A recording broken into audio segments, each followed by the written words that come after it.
wait a second, that's familiar. I wrote this, and my goodness, I'm kind of a little emotional just scrolling through all your faces, and I can't tell you how much.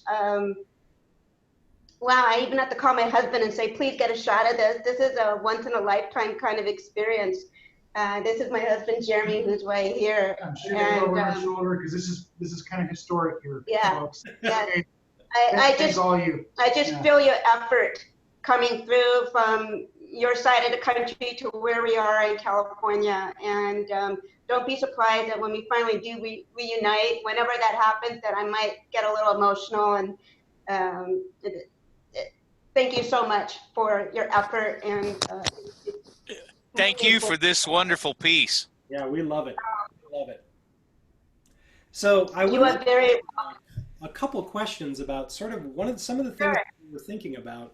Of course, one of we do a lot of requiems as part of our chorus. Giancarlo loves Mahler, he loves Verdi, he loves Mozart, and of course, we're used to doing pieces that are sort of brand new that have never been done before. We recorded John Harbison's Requiem a few years ago, which was a really, really powerful experience for us. But that felt as a piece kind of like a requiem that we would expect. It feels liturgical. It feels, even though the music was challenging to us and sometimes challenging to the ear, it felt like there were fugues. There were a lot of things that we have become used to. But the sheer emotional weight of your piece has really, really struck us. In some conversations that we've had about just in general, the juxtaposition of these two sort of feelings, this liturgical requiem and then this powerful text about conquered people. I'm just wondering if you could talk about your inspiration for doing the piece and what you hope for an audience member to feel when they see it. Mm-hmm. Well, this is an opera. You got the marriage of an opera with a requiem.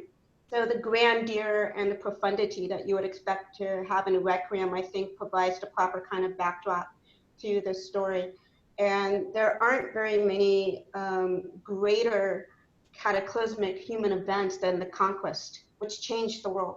And there was so much that was happening right around this time with the Inquisition that was going on in Europe. And a lot of people think that the conquest is when we seeded the beginnings of the climate environmental crisis, because the riches of the colonizing the Americas and Africa fueled the Industrial Revolution.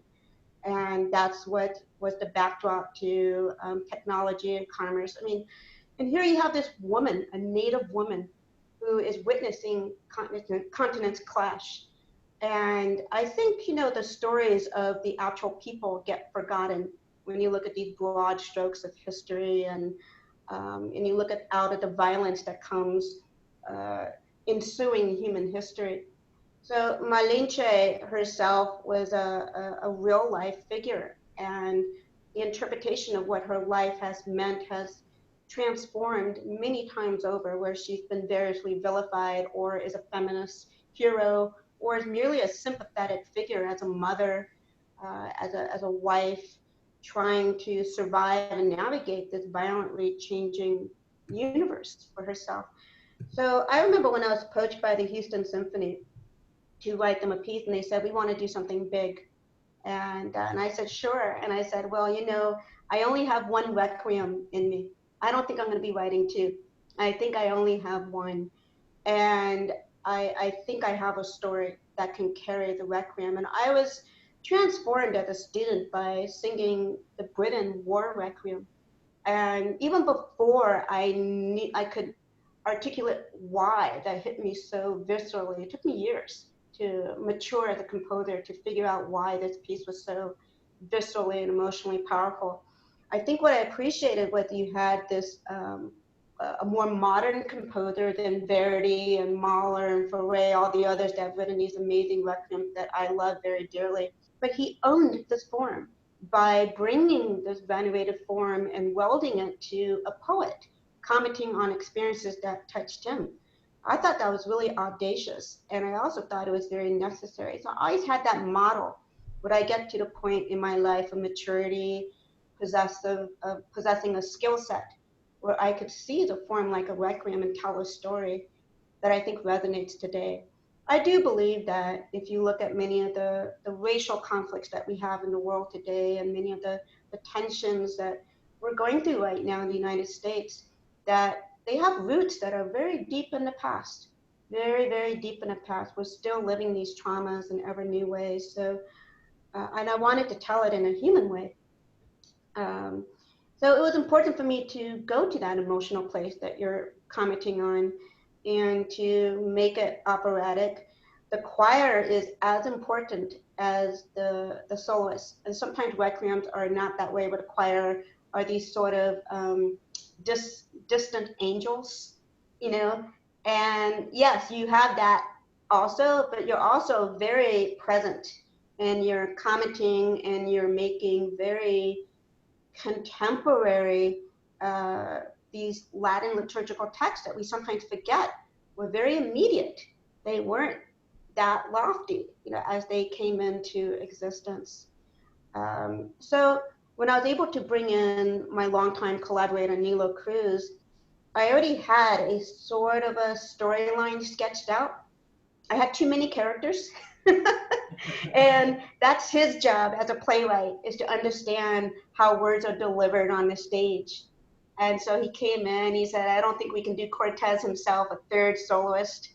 And I think we need to make some hard choices. Maybe one day we'll be able to do a Malinche opera. Can you imagine that? And I I wonder would. what voice part Cortez would have been. He must have been a basso profundo or something like that. Oh, that's right, and that's why his son is a baritone. You know, still got some gravitas, but I need to. I'm already sort of placing those voice types according to the character. You're absolutely right, and I think I'll be quoting this because it came out so operatic. There are even hints of recitative, especially in the Dies Irae when you have Hernan making that first appearance.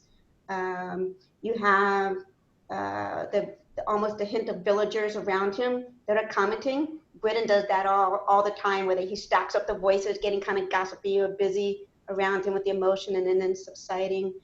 Um, and I'm working on my first opera right now that's also on a very big subject. And I think I was practicing, I was starting to get in shape for the opera. And this Requiem, my goodness, it left me a better composer, figuring out how to have a chiseled sound, like the movement you guys were just working on, those two fours and three fours, and how quick they are, and you've got to really be on that. That's what makes it sound angry and angular. If you can really be very secure and just practice those little transitions and get your body ready, and knowing that you have a 2/4 coming up, it's what's going to make it sound like a judgment call that's happening in this movement. And there's lots of that because it was so effective in the premiere, I'm going to be doing that a lot in the opera. We're workshopping it right now, and a couple of people that are familiar with this work saying, I can hear that all over. You know, you were practicing and working it out in this Requiem. So the drama, towards it. You know, put it all in there. If you move, if you're really like looking out into the audience and you're acting it and you're doing it just like the soloists are. The two soloists are unbelievable, and they will be with you. If you give them that kind of energy, they will thrive with that kind of energy. So I wrote it as if you guys are a third character holding your own with the two soloists. That's wonderful. We always love to sort of commune with soloists, and we're the Skirmerhorn. We're in a loft behind the orchestra, which sometimes can feel just a little bit separated, but we're right up to the orchestra, and there are times when the soloists kind of turn around and sing to us. It's a wonderful sort of relationship. I wanted to ask you another question about culture in music. So, you had mentioned in an interview that you were inspired by Bartók and Hinastera, and sort of composers who were inspired by their own culture. And I'm wondering, I think, of course, we live in a melting pot, and one of the things that I love the most about this piece is the melding of this sort of liturgical, formal mass style, and then the cultural influence that you bring to it personally. I'm just wondering, how you sort of feel you've maybe brought some of those elements to this piece. Hmm. Well, I'm a patriot. I was born here. English is my first language, and most of my girlhood friends were like me, where they heard multiple languages spoken in their household, and they were hearing these really romanticized and mysterious stories of a motherland from one of their parents, and that would be my mom, who would tell me these stories of this mystical Peru and the fairy tales that went along with it. But I would always have to go into my place of imagination to understand what that meant. And here in the United States, I'm Peruvian American. I'm a mixed race, and I feel more comfortable in the US than I do in Peru. So always navigating multiple influences and multiple cultures has been something I've been doing from the time I was born. I also feel that in the States is the only place you would see a story like mine. So I'm a mixed race. I'm partly deaf. I was born with a hearing loss. I was born in Berkeley, really liberal, hippie campus town, especially in the 70s. And my dad's a Mark Twain scholar. My mom's a stained glass artist. My brother's a well-known scientist. And I grew up and I write symphonies for a living. To me, that's a very American kind of story. I don't see that happening in other countries. And so the stories that interest me are those that seed this multicultural kind of existence. And my friends, even if they're not Peruvian American, they go to Peruvian restaurants. It's something that culture goes through your skin. You don't have to be a member of that culture. So what I really admire about Bartok was the great efforts that he went to rescue the music of the so-called humble people, or even sometimes dirty people, people that were being persecuted and targeted, especially at the end of his life in really horrific ways, as we know, and how he even evolved. So for a long time, he was not that enamored with the gypsy culture, and he thought that they had a charlatan kind of peasant music. And he shifted in his views. He was able to modernize his own thought in that, and his way of incorporating multiculturalism into his music has been very inspiring to me. And it took me years to figure out how I was different from Bartok. And that's when maturity really starts to creep in, when somebody becomes not just an influence, but a kindred spirit.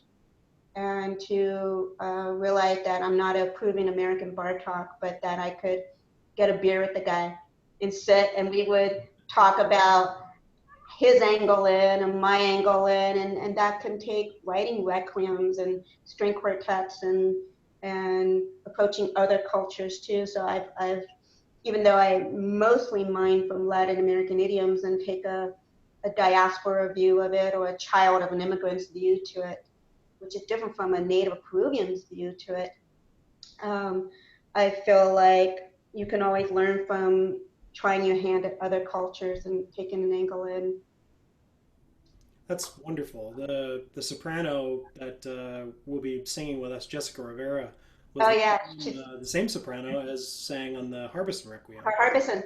So we're excited to see her again. We've not worked with Yeah. this bass before, Hmm. but we're terribly excited to hear the soloists. I have one chorus specific question. Yes. A lot of notes are on syllables, mm, things like that. How do you want those to sort of fade into the background? Do you want them to be present in the moment? I'm thinking specifically in the opening movement. Yeah. We've sort of kind of had a messa di voce, kind of a pulsation there, almost like we're a part of the orchestra, and trying to draw a bow across a string and create that same sort of motion. Is that what you're sort of thinking and looking for? And my Yeah. impression, the ums on eighth notes, this is more in measure 74 of the first movement, moving on those short little mm, Hmm. do you want those to be stark? Do you want those to sort of fade into the background? And how should we imagine those moments? Yeah. Well, let's talk about that.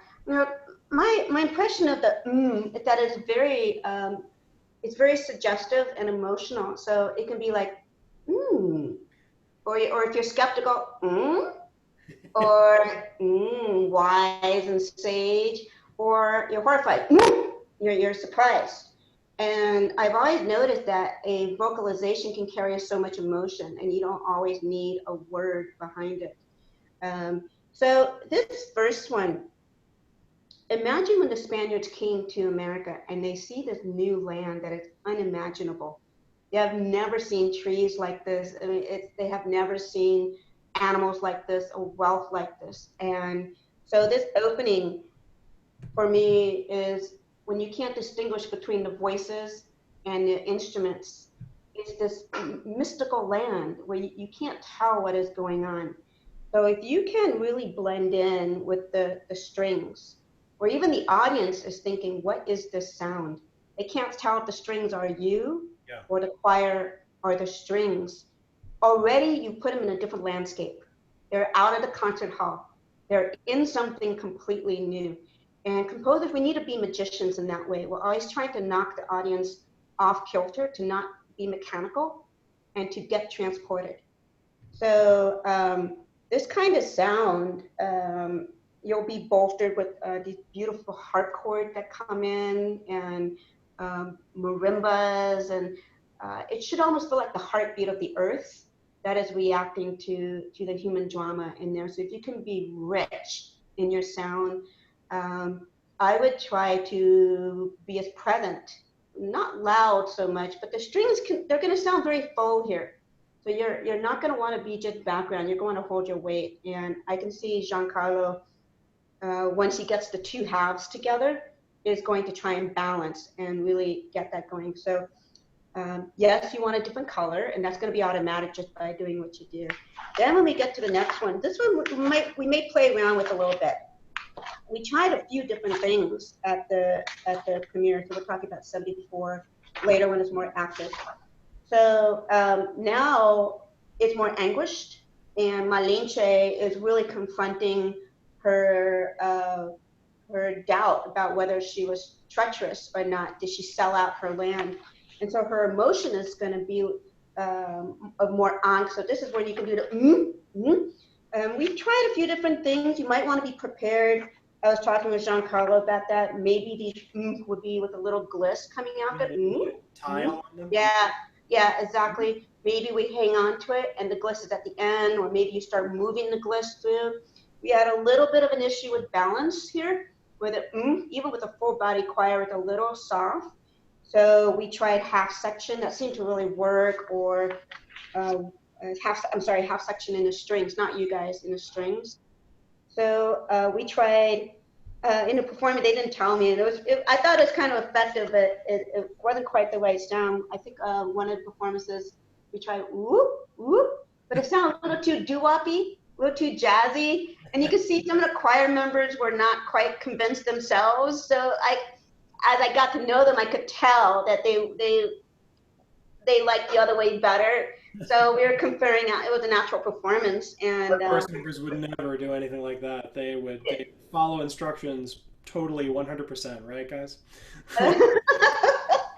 So let's try. But the goal is something that sounds anxious, and there's anxiety, and Jessica really chisels her lines when she goes here. You can see that these quintuplets in the string parts is meant to sound like it's.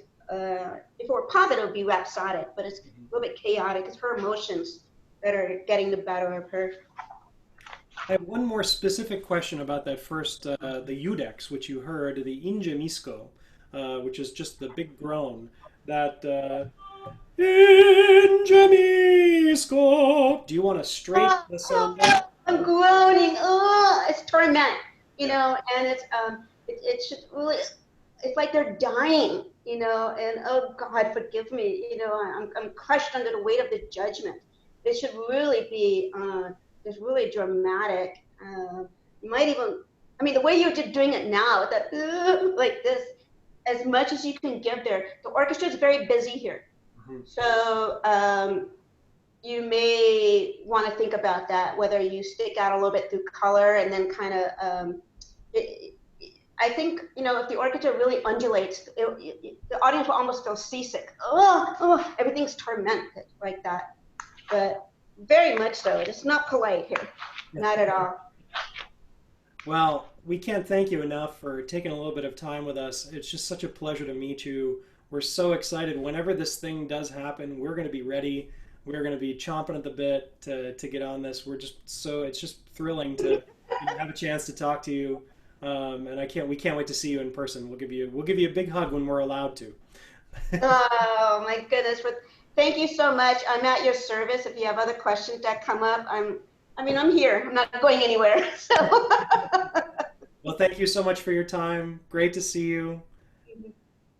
Thank you, everybody. Thank you so much. It's such an awesome site. Thank you. Great to meet you. All right, my friends, let's go to that first movement and see if we can apply some of those particular things. I'm all the way at the beginning of the opening Requiem movement. Again, I'll conduct and see if I can't find ways to lead you through it. That was fantastic. Gave us really, really great insight into the piece and sort of her inspirations. If you weren't excited to do this now, before this, I hope you are now. We're starting at the beginning.